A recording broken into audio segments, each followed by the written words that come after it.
Hello दोस्तों, please आप लोगों से रिक्वेस्ट है, चैनल को लाइक और सब्सक्राइब जरूर करें। मुग्धा ने बेचैनी से घड़ी की ओर देखा। अरे 6:30 बज गए, अभी तक अखबार नहीं आया। आमतौर पर तो 6 बजते बजते ही आ जाया करता है वह छोकरा। आज ही के दिन देर। उफ। बालकनी से सामने की मेन रोड दोनों ओर दूर तक दिखाई पड़ती थी। मुग्धा ने गर्दन ऊंची करके रोड के दोनों ओर निहारा। उसको अखबार देने वाला हॉकर, जो लगभग 17-18 साल का नई उम्र का लड़का था, साइकिल पर अखबार लादे हुए आता दिखाई दिया। यूं तो मुग्धा को अखबार का इंतजार रोज ही बेचैनी से रहा करता, पर इतवार वाले अखबार का इंतजार एक किस्म की सनक में बदल जाता। इतवार को वह 6 बजे ही बालकनी में आ बैठती। उस दिन अखबार के लिए इंतजार के वे कुछ पल ठीक उसी तरह बेसब्री से बीतते, जिस तरह किसी प्रियतमा के अपने प्रियतम के इंतजार में बीतते हैं। दरअसल इस अखबार के रविवारीय अंक में साप्ताहिक राशिफल का विस्तार से विवरण प्रकाशित होता था। हर राशि के 7 दिनों के भविष्यफल की विस्तृत व्याख्या उसमें छपती थी। व्याख्या के लिए पूरे 2 पृष्ठ निर्धारित रहते। व्याख्याकार थे शहर के जाने-माने ज्योतिषाचार्य डा अनिल नारियलवाला, जिनके बारे में किंवदंती थी कि उनकी भविष्यवाणी कभी भी गलत नहीं होती। बात बिल्कुल सही भी थी। मुग्धा को इस बात का एहसास कई बार हो चुका था। उसे डा नारियलवाला के विश्लेषण पर पूरी आस्था रहती। मुग्धा स्थानीय गर्ल्स कॉलेज में राजनीति विज्ञान की व्याख्याता थी। मार्क्स, लेनिन, एंजल्स वगैरह के साहित्य का खूब अध्ययन किया था। मार्क्स का भौतिक द्वंद्ववाद और वर्ग संघर्ष का सिद्धांत वर्तमान आर्थिक परिप्रेक्ष्य में उसे सर्वाधिक तार्किक सिद्धांत लगता। वह प्रगतिशील विचारधारा की पोषक थी। स्त्री विमर्श और स्वाधीनता, दलित विमर्श और आरक्षण जैसे मुद्दों पर वह ओजपूर्ण वक्तव्य दे सकती थी। इन सब के बावजूद मन ही मन परंपरावादी भी थी। भारतीय संस्कृति और धार्मिक कर्मकांड के प्रति सम्मोहन व आदर उसे विरासत में जो मिला था। मार्क्स का धर्म को अफीम कहना उसे हास्यास्पद लगता। धर्म तो सरासर आस्था व विश्वास की चीज है। वह हर माह की पूर्णिमा को सत्यनारायण कथा करवाती और व्रत रखती। परंपरा व धार्मिक अनुष्ठानों के प्रति आस्था की वजह से ही ज्योतिषशास्त्र के प्रति भी उसकी अगाध श्रद्धा थी। डा नारियलवाला उसके प्रिय ज्योतिषी थे। इस अखबार की ग्राहक होने का मुख्य कारण भी यही था कि इसमें डा नारियलवाला रविवारीय परिशिष्ट में हर राशि का साप्ताहिक भविष्यफल विस्तार से लिखते थे। डा नारियलवाला से वह व्यक्तिगत तौर पर कई बार मुलाकात कर चुकी है और उनके निर्देशानुसार अपनी उंगलियों में 5 तरह के रत्न भी धारण किए हुए थी। इन रत्नों को पहनने के बाद उसके जीवन में कई सकारात्मक परिवर्तन आए और रत्न धारण करते ही उसे कॉलेज में विभागाध्यक्ष का पद मिल गया था। उसके बाद काफी दिनों से लंबित पड़ी उसकी थीसिस भी पूरी हो गई और वह पीएचडी की उपाधि पा गई थी। उसे अप्रत्याशित प्रमोशन भी मिल गया था। ज्योतिष के प्रति इस कदर सनक की हद तक आस्था के कारण उसे अक्सर सहकर्मियों के संग तार्किक वाद विवाद में भी उल प्रश्नवाचक चिन्हा जाना पड़ता था। एक बार प्रोफेसर पांडे जी चाय पर उसके घर आमंत्रित थे। उस समय टीवी पर समाचार चल रहे थे। तभी एक समाचार ने उनका ध्यान आकर्षित किया, अभिषेक और ऐश्वर्या पर ग्रहों की वक्र दृष्टि। ऐश्वर्या की कुंडली में मांगलिक दोष बना उनके विवाह के मार्ग की बाधा। समाचार सुनकर पांडे जी भड़क उठे, ज्योतिष सब बकवास है। भोली भाली जनता को अंधविश्वास और रूढ़ियों का भय दिखाकर लूटने का कुचक्र। ज्योतिष का न तो कोई वैज्ञानिक सिद्धांत है और न ही तार्किक आधार। नहीं पांडे जी, मुग्धा ने तिलमिलाकर प्रतिवाद जताया, वैदिक सूत्रों पर आधारित भरपूरे ज्योतिष को इस तरह आसानी से खारिज कैसे कर सकते हैं आप? ज्योतिष विज्ञान तो विज्ञान से भी ज्यादा आस्था की चीज है, जो मस्तिष्क से नहीं, हृदय से संचालित हुआ करती है। अरे मैडम, जिससे आप आस्था का नाम दे रही हैं, दरअसल वही तो अंधविश्वास है। मैं तो बस इतना ही जानता हूं कि ज्योतिष में अगर भविष्य जान लेने की इतनी ही क्षमता है तो क्यों नहीं देश में घटित होने वाली भयानक दुर्घटनाओं व हादसों का पूर्वानुमान कर लिया करता है वह। लातूर का कुछ अरसे पहले का और गैंगटॉक का हाल का हृदय विदारक भूकंप, अंडमान की विनाशकारी सुनामी और 26/11 की आतंकवादी घटना, इन सब के बारे में भविष्यवाणी करके राष्ट्र को जान और माल की सुरक्षा के प्रति सचेत किया जा सकता था। पर ज्योतिष में ऐसी क्षमता हो तब न। यहाँ तो हर समस्या का बस एक ही समाधान है कि इस या उस तरह के नगीने धारण कर ले। पत्थर पहनने से ही भाग्य बदलता हो तो मैं हाथों की ही नहीं, पैरों की उंगलियों में भी उन्हें धारण करने को तैयार हूँ। सफलता की गारंटी देने वाला कोई महारथी सामने आए तो। पांडे जी खिलखिलाकर अट्टहास कर उठे। मुग्धा का तनबदन क्रोध से सुलग उठा। उसे अफसोस हुआ कैसे कैसे असभ्य सहकर्मियों को वह घर पर बुला लेती है। प्रकट क्रोध को जजब करते हुए बोली, नास्तिक व्यक्ति ज्योतिष के महत्व को कभी नहीं समझ पाएगा पांडे जी। ज्योतिष गणना धार्मिक और वैदिक परंपरा का आध्यात्मिक विस्तार है। मैक्सिमुलर जैसे विद्वान ने यूं ही नहीं कहा कि आधुनिक विज्ञान जहां खत्म होता है वहीं से ज्योतिष शुरू होता है। पांडे जी फिर भी खी खी करके हंसते रहे। आप कोई भी तर्क क्यों न दें, मेरी समझ से ज्योतिष आप जैसी धर्मभीरू को भाग्यवादी तो बनाता ही है, उसकी संवेदनशीलता का नाश भी करता है। इस लगभग 1 माह बाद वह नारियलवाला से एक समस्या के सिलसिले में मिलने गई तो वहां पांडे जी को सपत्नीक प्रतीक्षालय में अपनी बारी का इंतजार करते पाया। मुग्धा की आंखों में विस्मय भर गया। ज्योतिष के कट्टर आलोचक नारियलवाला की शरण में। अद्भुत। बाद में पता चला कि पांडे जी को एक के बाद एक 3 पुत्रियां हासिल हो गई थीं। इस बार जैसे ही मिसेज पांडे के गर्भ में चौथे भ्रूण का अंकुरन हुआ, प्रोफेसर पांडे नारियलवाला के पास ज्योतिषीय मुक्ति की तलाश में गए थे कि अब की बार उन्हें सिर्फ और सिर्फ पुत्र रत्न की ही प्राप्ति हो। अचानक धप की आवाज से मुग्धा की तंद्रा टूट गई। प्रतीक्षित अखबार की प्रति मिसाइल की तरह नीचे से उड़ान भरती हुई बालकनी में सीधे उसके पास आकर गिरी थी। मुग्धा की बाछें खिल उठीं। तेजी से अखबार उठाकर बेडरूम में आ गई। नजरें साप्ताहिक भविष्यफल वाले पृष्ठ को तलाशने लगीं। भीतर के पूरे 2 पृष्ठों पर सभी 12 राशियों का भविष्यफल फैला हुआ था। हर राशि के 7 दिनों का विशद विश्लेषण। उसकी राशि सिंह थी। सिंह राशि का भविष्यफल पढ़ते हुए आंखों में चमक भरती चली गई। 6 दिनों का भविष्यफल कमोबेश सामान्य ही था, परंतु आज इतवार के लिए एक अद्भुत भविष्यवाणी थी। आज आपको अप्रत्याशित स्रोत से आकस्मिक धन प्राप्ति का प्रबल योग है।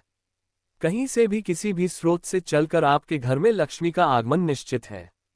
भविष्यफल पढ़कर वह रोमांच से भर उठी। आकस्मिक धन प्राप्ति का योग। ओह! खुशी के मारे पलकें ढलक गईं। मन ही मन वह आगत धन के संभावित स्रोतों का अनुमान लगाने लगी।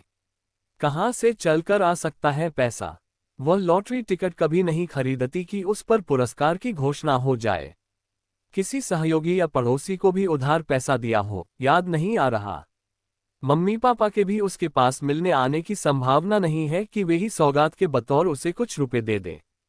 फिर लेकिन उसका मन नारियलवाला के भविष्यफल को लेकर किसी भी तरह की दुविधा में न था। जब उन्होंने भविष्यवाणी की है कि आज धन प्राप्ति का प्रबल योग है तो बेशक धन आएगा ही आएगा, कहीं से भी आए। उनका कहा आज तक मिथ्या नहीं हुआ। समय अपनी रफ्तार से दौड़ रहा था। देखते देखते दोपहर के 2 बज गए। आदित्य ऑफिस के काम से टूर पर गया था। कल सुबह 11 बजे वाली ट्रेन से लौटेगा। कॉलेज की छुट्टी थी ही।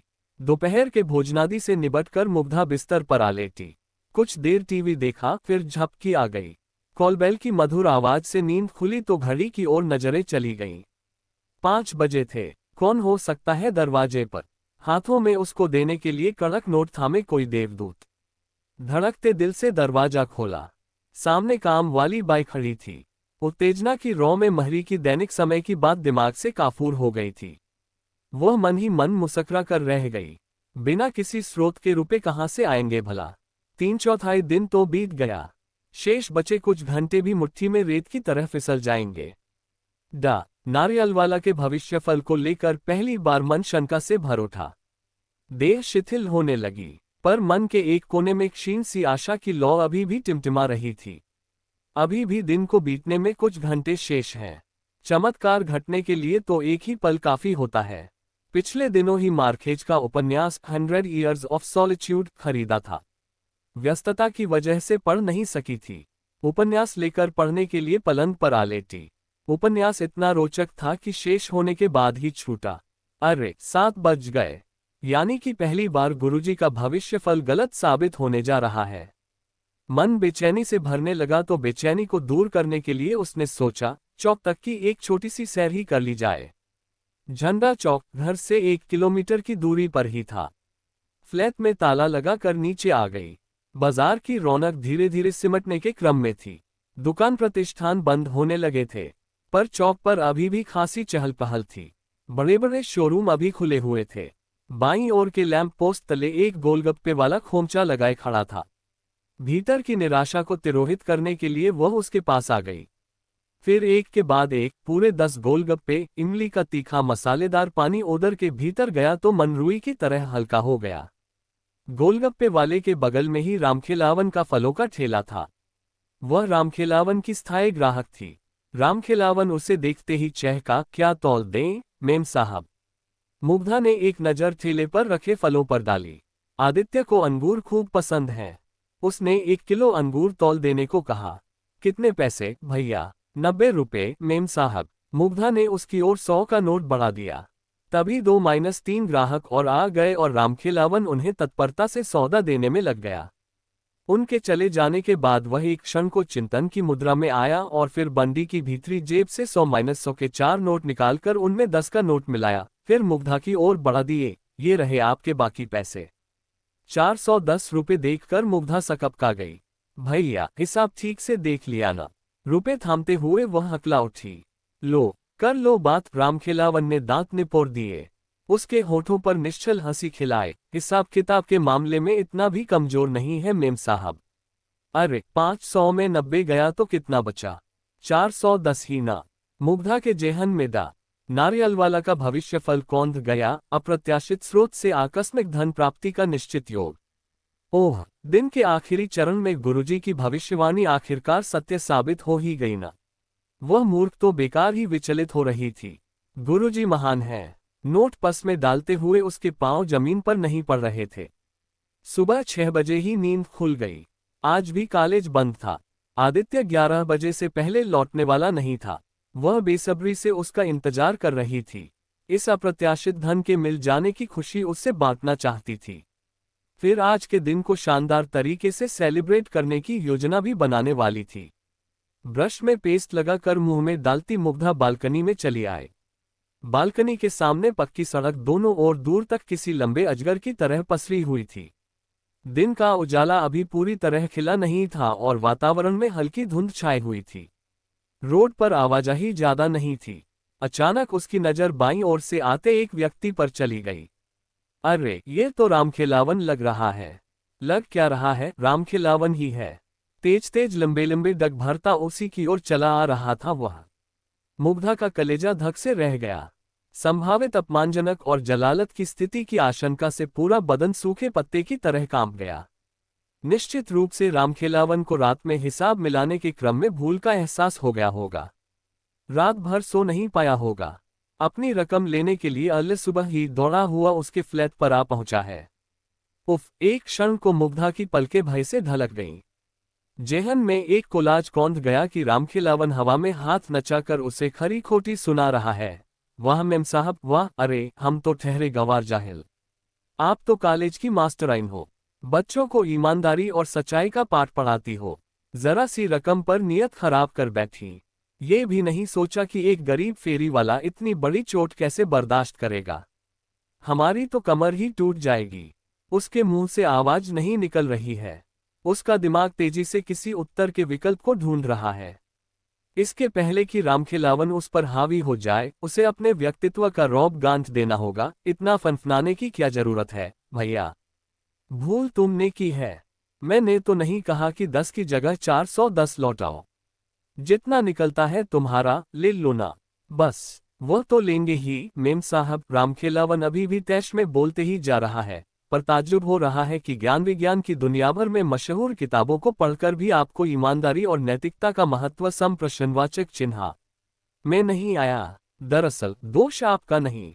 आंख मूंद कर जब आप जैसा पढ़ा लिखा इंसान भी तथाकथित ज्योतिषीय भविष्यफल पर विश्वास करने लगता है तो उसके भीतर का सारा उच्च संस्कार कपूर की तरह हवा में उड़कर घुलेगा ही। याद है, पांडे साहब ने एक बार आपके घर पर चाय पीते हुए कहा था कि ज्योतिष धर्मभीरु व्यक्ति को भाग्यवादी तो बनाता ही है, उसकी संवेदनशीलता और तार्किकता का भी नाश करता है। कहा था ना। आज वह बात बिल्कुल सही साबित होकर रही। Shut up you stupid. ज्यादा बकवास करने की जरूरत नहीं। ये लो अपने रुपए और दफा हो जाओ। मुग्धा पस से 410 रुपए के नोट निकालकर रामखेलावन के मुंह पर दे मारती है। कोलाज का सम्मोहन टूट गया। मुग्धा क्रोध और आवेश में थरथर कांप रही थी। बड़ी मुश्किल से उसने स्वयं को संयत किया, पर उसे खूब समझ आ रहा था कि उसके सारे तर्क बेहद खोखले थे। तभी कॉलबेल बज उठी। रामखेलावन दरवाजे तक आ पहुंचा था। चेहरे पर दृढ़ता और निर्दोषपन की कलई लगाते हुए उसने दरवाजा खोला। हड़बड़ाती हुई अनजान बनने का नाटक करते हुए बड़बड़ाए, अरे रामखेलावन तुम इस वक्त, इतनी सुबह? हाँ मेम साहब। रामखेलावन के होठों पर ढकी छिपी मुस्कान थिरक रही थी, हमसे बहुत बड़ा भूल हो गया है। रात भर सो नहीं सके हम। मुग्धा ने उसके आरोप को सुनने के पहले ही उस पर हावी हो जाने का प्रयास किया। भूल हुई है तो फिर से हिसाब कर लो ना भैया, इतना तनतनाने की बात क्या है? हम कब इनकार कर रहे हैं? कैसा हिसाब मेम साहब? रामखेलावन एक क्षण के लिए हकपका गया कि मेम साहब किस हिसाब की बात कर रही हैं। फिर बोला, उफ, आपने तो हमको डरा ही दिया। हिसाब नहीं, हम तो आपको कुछ देने आए हैं। आनन फानन बंडी की भीतरी जेब से एक अंगूठी निकालकर रामखेलावन मुग्धा की ओर बढ़ाते हुए हंसा, यह आपकी ही है न? अंगूठी पर नजर जाते ही मुग्धा एकदम से दहल गई। त्वरित गति से बाई अनामिका का मुआयना किया। अंगूठी नदारद थी। पिछले माह ही डा नारियलवाला के सुझाव पर सोने की अंगूठी में हीरा जड़वाकर धारण किया था। रत्न समेत अंगूठी की कीमत तकरीबन 30,000 रुपए थी। उंगली से कब निकलकर कहाँ गिर पड़ी, उसे तनिक भी आभास न हो सका। रात को जब दुकान समेट रहे थे, हमारी नजर अंगूर की टोकरी के भीतर चली गई। वहीं ढेरी तले गुड़ी सी छिपी हुई थी ससुरी। देखते ही पहचान गए कि यह आपकी ही है। आप जब हमारे ठेले पर फल छांट रही होती हैं तो अक्सर आपकी अंगूठी पर मेरी नजर चली जाया करती थी। रात भर सो नहीं पाए। कच्ची कोठरियां, कोई चुरुचक का ले उड़ा तो क्या मुंह दिखाते आपको? मुग्धा ने अंगूठी थाम तो ली पर मुंह से एक बोल भी नहीं फूटा। कुछ पलों तक पथराई सी खड़ी रामखेलावन को निहारती रही। रामखेलावन हंस पड़ा, ऐसे क्या देख रही हो आप? अब तनिक खुश होकर मुस्कुरा न दीजिए। अच्छा जी, नमस्ते। रामखेलावन जाने को मुड़ गया। मुग्धा तेज तेज चलकर बेडरूम की ड्रेसिंग टेबल के आदमकद शीशे के सामने आ खड़ी हुई। बिना किसी मेकअप के भी हर समय दिपाता उसका गौर वर्ण चेहरा न जाने क्यों शीशे के भीतर धीरे धीरे स्याह होता दिख रहा था। कहानी अच्छी लगी तो चैनल को लाइक और सब्सक्राइब जरूर करें। धन्यवाद।